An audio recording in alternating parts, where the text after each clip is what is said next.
Muito bem, estamos começando mais um episódio, o segundo episódio do nosso podcast Utopia Podcast. Aqui é o professor Caio Paiva e nós daremos início, a partir desse episódio, semanalmente nós temos a seguinte programação que pelo menos esperamos cumprir durante o ano. Nós vamos tentar semanalmente ter uma entrevista ou uma conversa entre eu, Matheus e Viviane, que vocês já conheceram no primeiro episódio, quando falamos da Copa do Mundo e a proteção nacional e internacional dos direitos humanos. Além de uma entrevista ou de uma conversa entre nós do Utopia Podcast, nós também teremos semanalmente uma notícia comentada e também um caso da semana.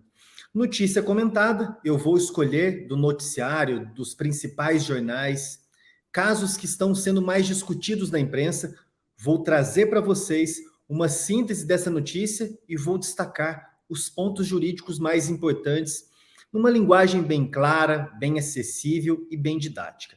Já no caso da semana, eu vou escolher ou um caso da jurisprudência internacional, como será dessa primeira semana do Utopia Podcast, ou eu vou escolher um precedente, um julgado de um dos nossos tribunais superiores, ou até mesmo de um tribunal estadual, um tribunal regional federal, uma decisão de um juiz que tenha ficado muito famosa, muito discutida.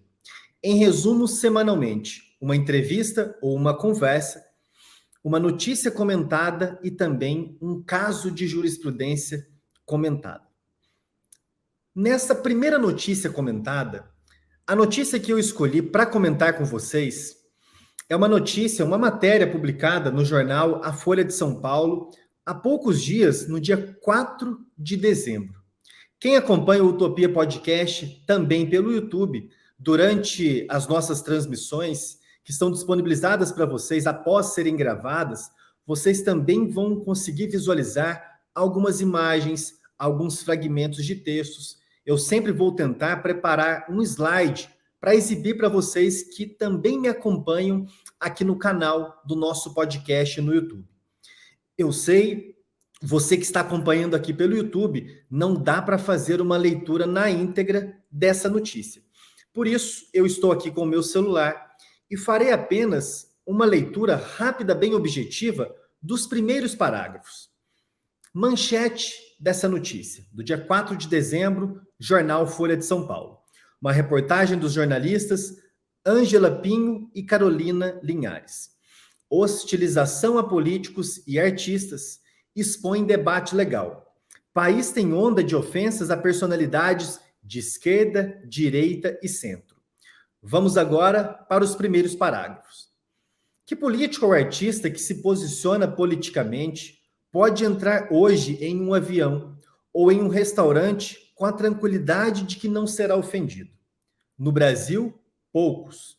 A onda de hostilização a personalidades de diferentes espectros ideológicos abre um debate sobre liberdade de expressão, crimes contra a honra e saúde da democracia.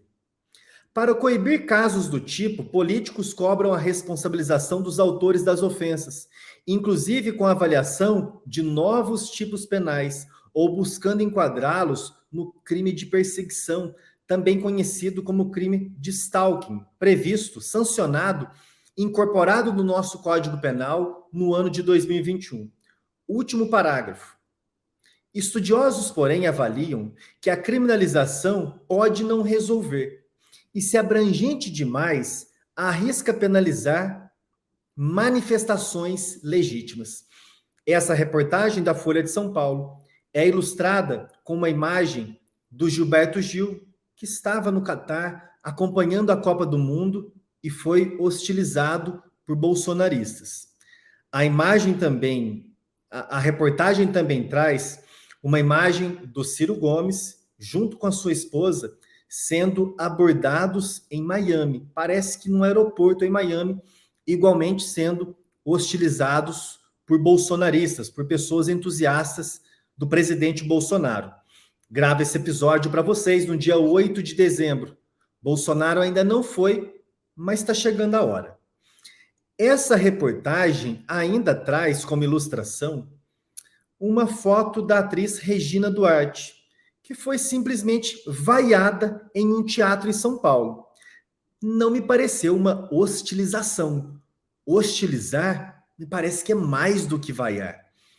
Hostilizar é algo que vai beirando a violência. Foi o que sofreu Gilberto Gil. E foi o que sofreu também, embora não tenha sido ilustrado nessa reportagem da Folha de São Paulo, mas consta no texto escrito, o ex-presidente da Câmara dos Deputados, o Rodrigo Maia, quando estava com a sua esposa, salvo engano, em um hotel na Bahia, em que o grau de hostilização chegou muito próximo de uma violência. A Folha coloca que essas ofensas, essas hostilizações, têm tido como vítimas políticos, artistas que se manifestam mais no campo da esquerda, da direita e do centro. Eu não ignoro que tenha, sim, algum tipo de violência contra as pessoas que se manifestam mais publicamente, independentemente do candidato, mas um dos nossos grandes problemas atuais, no qual incorrem os jornais de grande circulação, é o problema da falsa simetria. A falsa simetria é um problema gravíssimo. A falsa simetria pretende colocar, agora, neste ano eleitoral, sempre numa mesma bandeja, Lula e Bolsonaro. Eleitores do Lula, eleitores do Bolsonaro. Como se a violência estivesse sendo totalmente recíproca.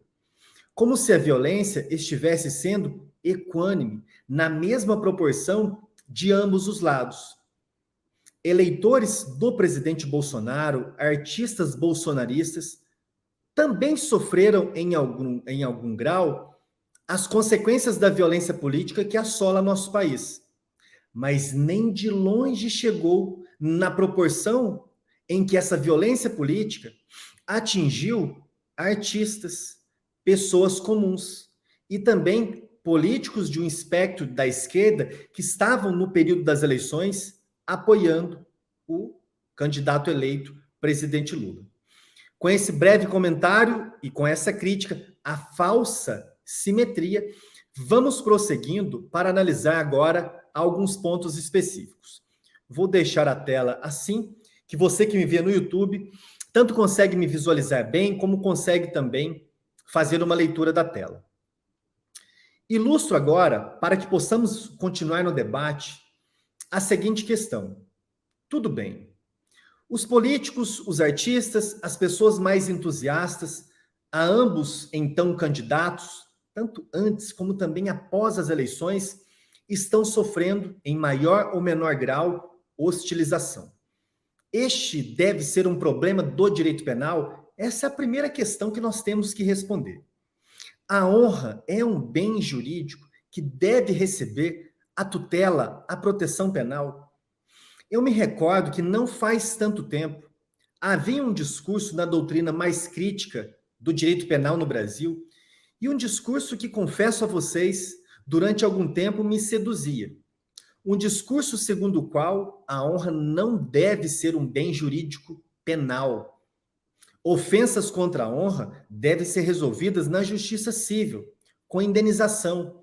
Em outras palavras, mexendo no bolso da pessoa e não ameaçando de uma pena de prisão, que nunca é aplicada. As penas dos crimes contra a honra são penas muito baixas. E isso tem uma repercussão, conforme veremos logo mais, quando o crime é praticado em outro país, como aconteceu, por exemplo, com o Gilberto Gil, em que o crime contra a honra foi praticado no Catar. Mas volto à questão, chamando-lhes para uma reflexão. A honra deve ser um bem jurídico penal. Ofensas à honra devem atrair a incidência do direito penal, assim como atrai a incidência do direito penal ofensas ao bem jurídico patrimônio, liberdade individual, dignidade sexual, o bem jurídico da vida. Aqui no nosso podcast, eu não ficarei apenas colocando ambas as correntes. Isso é muito fácil.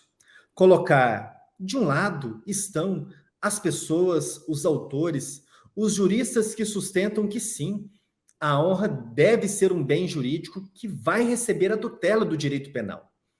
E, de outro lado, autores, juristas mais críticos discordam e apontam numa perspectiva mais minimalista, em que se defende um direito penal mais enxuto, mais mínimo, portanto, que a honra não deve ser objeto de proteção do direito penal, mas tão somente do direito civil.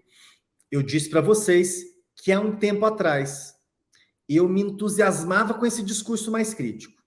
Compreendia que no meu minimalismo penal a honra não estava inserida. No entanto, com o crescimento das redes sociais, com a possibilidade de um ataque à honra destruir a reputação de uma pessoa, e também quando essas hostilizações assumem, no contexto de violência política, com militâncias digitais, milícias digitais, melhor dizendo, hoje eu prefiro sustentar que sim, que a honra deve ser uma preocupação do direito penal. Isso não significa que vamos resolver o problema aplicando a pena de prisão, que deve ser muito excepcional. Mas nós temos outras penas alternativas, restritivas de direitos no direito penal, que podem sim fazer frente a esse grau de hostilização, a esse grau de violência política que nós temos acompanhado no nosso país. Primeira questão, me parece que sim, é um problema do direito penal e que o direito penal deve se preocupar, inclusive com a proporção das penas.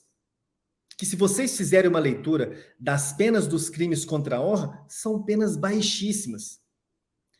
Dar um empurrão em uma pessoa, um tapa de leve no seu rosto, recebe uma pena superior do que destruir a reputação de uma pessoa.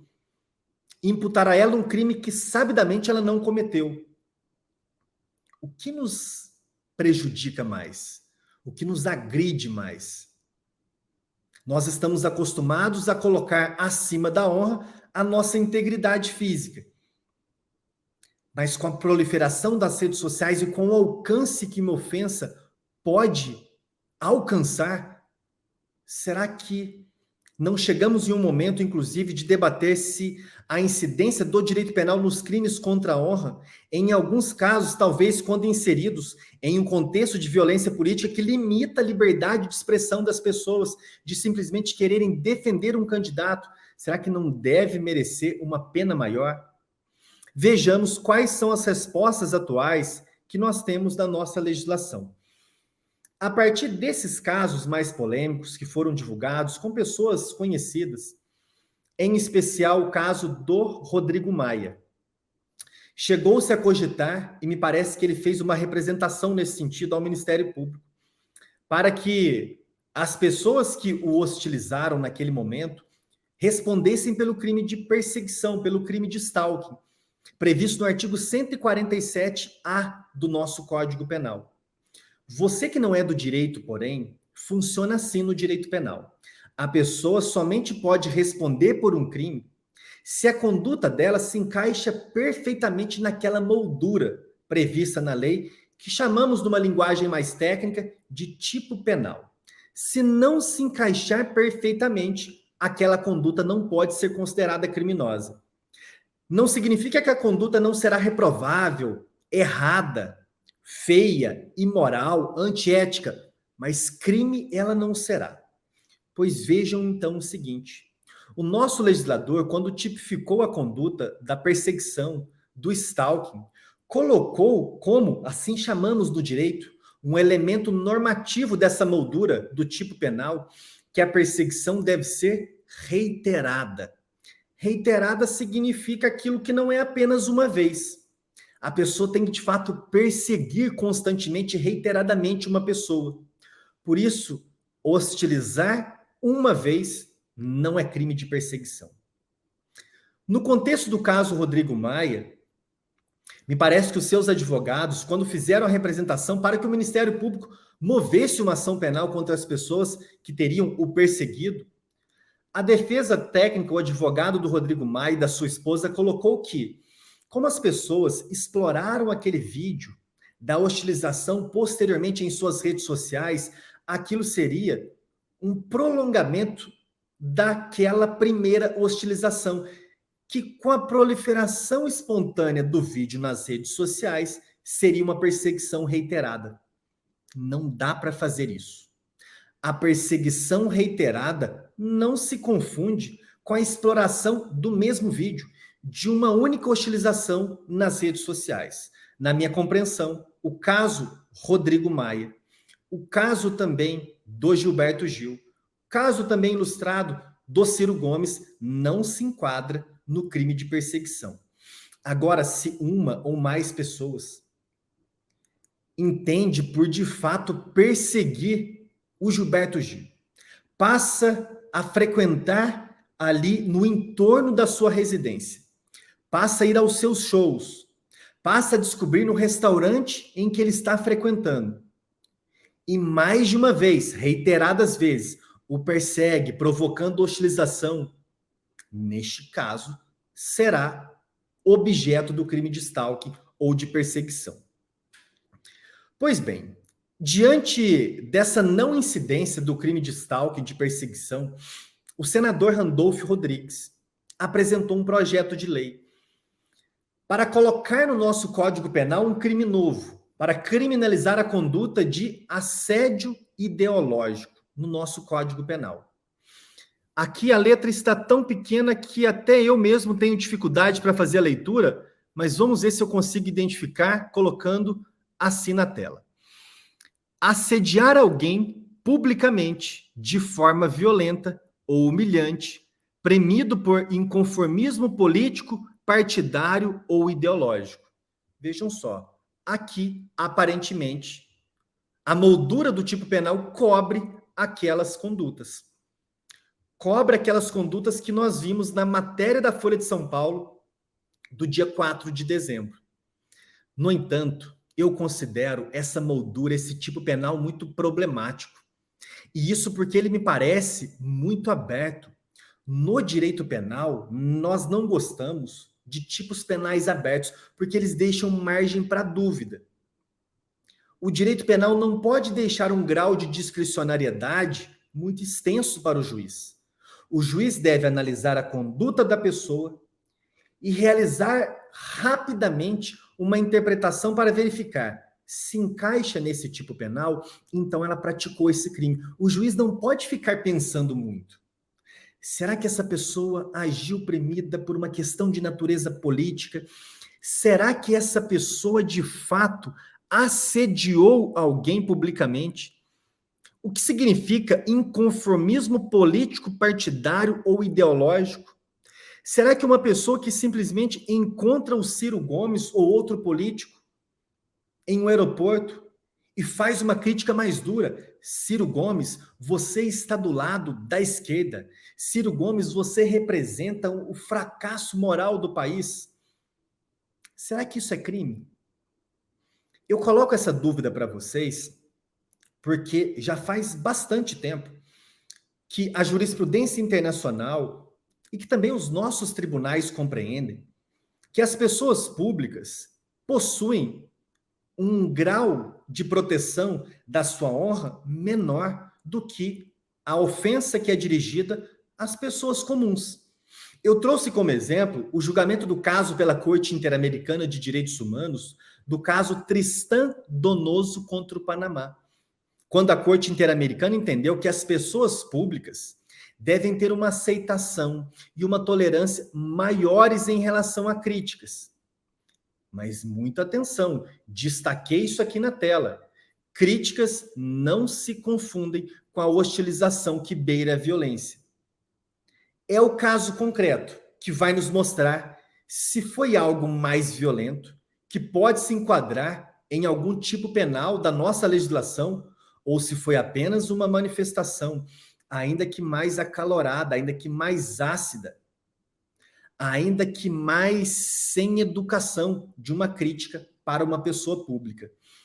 Costuma-se empregar a expressão que, em relação às pessoas públicas, políticos, artistas, vigora a teoria da proteção débil da sua honra, ou seja, uma teoria de uma proteção mais fraca da sua honra.